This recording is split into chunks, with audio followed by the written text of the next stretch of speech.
प्रणाम हम छी अहाँ के माधव है और एक जानकी सोहर गीत अहाँ सबके सुनाबी। ये गीत के रचना मैथिल प्रशांत भाई जी केने छथि।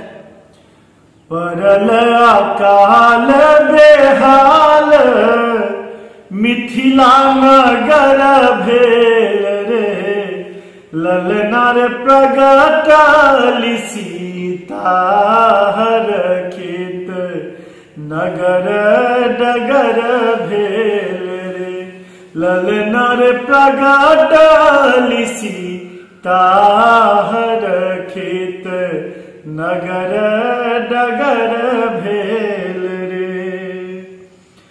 जनक उठाओल हर गर जल में बरसल रे, ललना रे जुड़ायल वसुधा बिहुसल सृष्टि खल खल रे।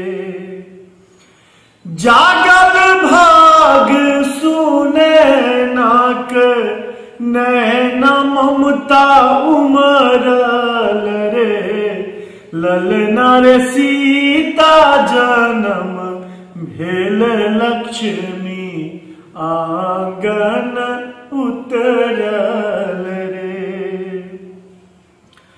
माटिक धिया सिया मैट में लोटे थे, ललना रे धन धान्य मिथिलाक मैट सिया खेलैत रे, ललना रे धन्य धान्य मिथिलाके मैट सिया खेलैत रे।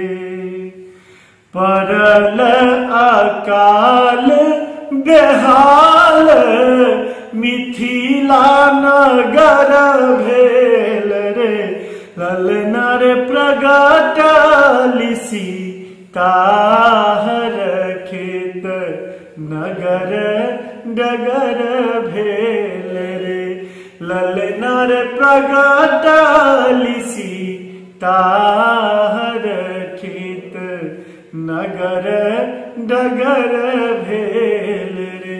जय जानकी।